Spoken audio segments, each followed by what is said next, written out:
I rise to speak on the 24-Hour Economy Legislation Amendment, Vibrancy Reforms Bill 2023 and the Cognate 24-Hour Economy Commissioner Bill 2023. It is a welcome introduction and a great move towards enlivening New South Wales from Bondi to Broken Hill. I foreshadow that I will be moving amendments in the committee stage of the bill and thank the Honourable John Graham and the Honourable David Harris and their staff for their willingness to engage and collaborate on these amendments. Making the most of every hour of the day is an instinct that I think we all share in this place, and the growing acknowledgement of the value of a 24-hour economy from all sides is heartening. Attending music or cultural events is not frivolous. It has value that is embedded in our psyches, in our very bodies. It is such a privilege to be able to stand here tonight to extol the benefits of communal enjoyment of music and culture. It has given me so much joy throughout my life to be surrounded by these very human gifts. Music is with us at the best and the hardest times in our lives. From watching the Sydney Grammar School Bark Choir in high school to playing saxophone myself at the old basement, seeing Hiatus Coyote on the Opera House Northern Broadwalk, listening to Nights in White Satin played at Mum's funeral, watching the Vampires, now ARIA Award winners, play at the Wangaratta Jazz Festival, dancing to DJ Sebastian Bain's techno at Club 77, to being mesmerised by Flume at the 2023 Splendour in the Grass Festival. Many of you know that I was very critical of the lockout laws that saw Sydney and Newcastle shut down after 10 p.m. because of a single tragic incident that occurred at 9 p.m.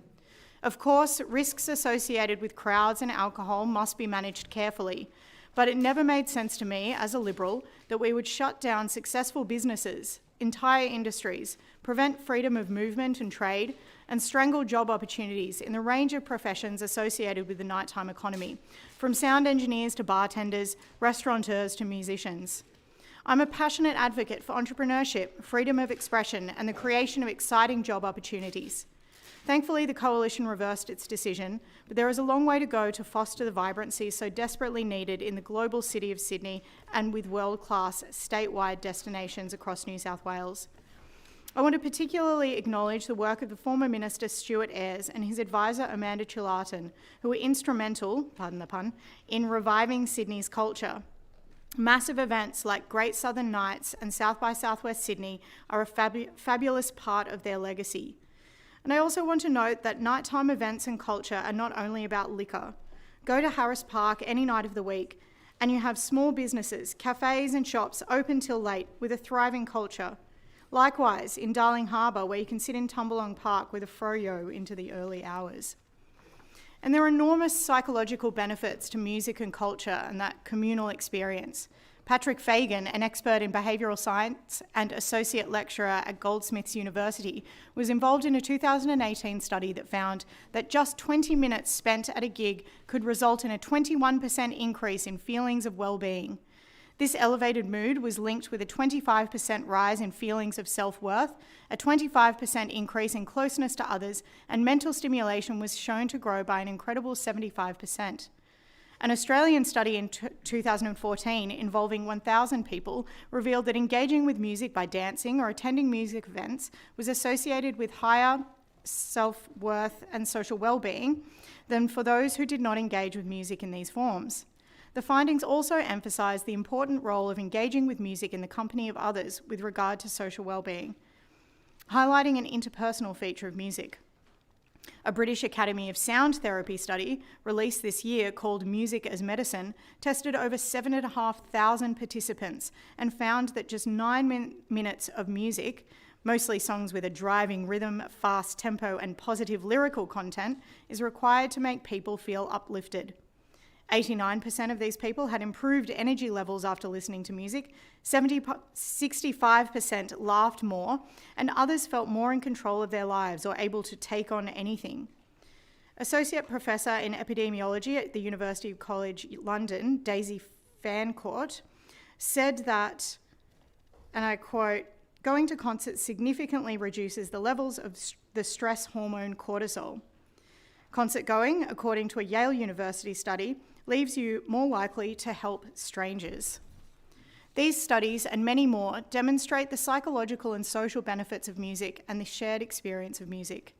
And at a time when mental health is a priority and concern for all Australians, we should be looking to all practical means of treating isolation and mood disorders with social connection and positivity. This bill continues the Coalition's work to make events and spaces that promote social activity more numerous and desirable.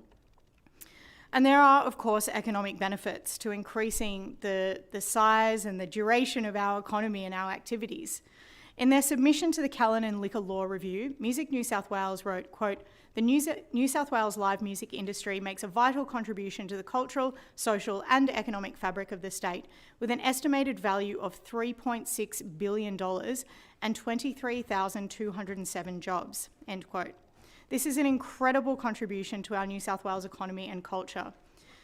Create New South Wales released a report overseen by the former Minister, the Honourable Don Harwin, who also did fantastic work in this space, recorded 12.6 million international and domestic cultural heritage visitors back in 2016 to New South Wales. This report also found that 98% of New South Wales residents engage with the arts. $13 billion was spent by cultural and heritage visitors in 2017, which was up 53.2% from 2013. And 87% of community members think it is very important to have cultural activity in their local area. These results from surveys at the time demonstrate the true value that the effects and the benefits of a 24-hour economy have on the people of New South Wales. The Coalition supports this bill as it builds on the good work of the former Coalition government. It seeks to streamline entertainment sound management, modernise liquor licensing and increase support in the New South Wales planning system for the use of public spaces in the nighttime economy. The bill includes legislative changes to outdoor dining, noise complaints, liquor licensing fees, trading hours, ID scanners, improvement notices for venues, provisions for small bars and restaurants, and licence approvals and harm minimisation. These amendments are necessary to avoid the proliferation of NIMBYism, particularly in relation to historic use of venues. And I certainly have a personal experience of this, and definitely during the lockouts, where friends who owned businesses that were nighttime related, there were club venues, abided by all the requirements that were set for them by the department or by the authority, and were able to progress through the stages of approval, but were then sent letters essentially warning them from the department that they had to be on guard in relation to their activities because their security as a venue, despite going through all these approvals, was not certain. And this culture is thankfully shifting. I also had the experience when I worked at the City of Sydney Council that demonstrated how powerful individual complainants could be in shutting down events and evenings that were being enjoyed by hundreds of people. These individuals had moved into apartments that were opposite or above a nightclub that had been operating for years in King's Cross and were able to cause all manner of difficulties for those business owners just trying to undertake their activity, trying to undertake their business activities lawfully.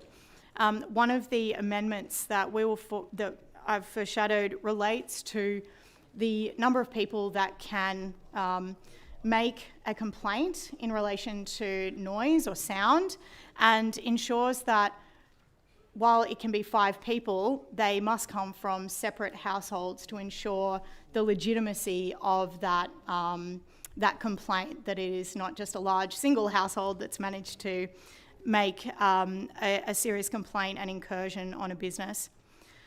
The special entertainment precincts are also a really important part of this bill, and this bill seeks to put new structures and incentives in place to build and protect special entertainment precincts in various locations in New South Wales. The former Coalition government did champion this concept through a successful trial in Enmore, which has allowed an opportunity for the Inner West Council to work with the local entertainment industry to make it easier to run live events and to protect live music venues. And I urge the authority to communicate proactively about the process to apply for and have approved incentivised events, because they're not very well defined in the bill or the Act, and I understand there has to be some flexibility around this, but to ensure that this part of the bill and the Act are most effective and most positive for the business owners and the communities which are applying for incentivised events. I think it's a really crucial part of communication and connection between the authority and the community that will be using those. So the benefits of liquor licensing changes are also part of this bill, which I think is fantastic. This bill speaks not only about the risks, which are of course important and can be serious, they need to be managed and mitigated, but the statement in the bill also is ensuring that the authority is made aware of the benefits and perceived positive impacts of new licensing as requested by individual businesses. So the new Section 48 in particular, I want to call out as having a great part of progress that is exemplified by this bill. And I quote from the bill that the proposed positive impacts or benefits for the local community, if the relevant application were granted, is highlighted as part of the authority's required statement from licensees that are applying to change regulations.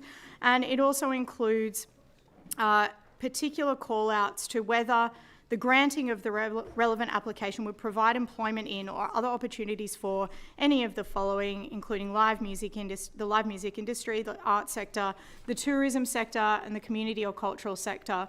And similarly, that when the criteria are met, and this obviously includes the risk mitigation elements of the application, that the authority must give due weight to the strong positive social impacts associated with offering live music performance or arts and cultural events. So I think that that's a fantastic part of the bill and allows licensee holders to really demonstrate the positive impacts that their work and their activities will have on the local community. I think it's also important to ensure that we continue what is the commonly accepted definition of live music and that it continues to include electronic music.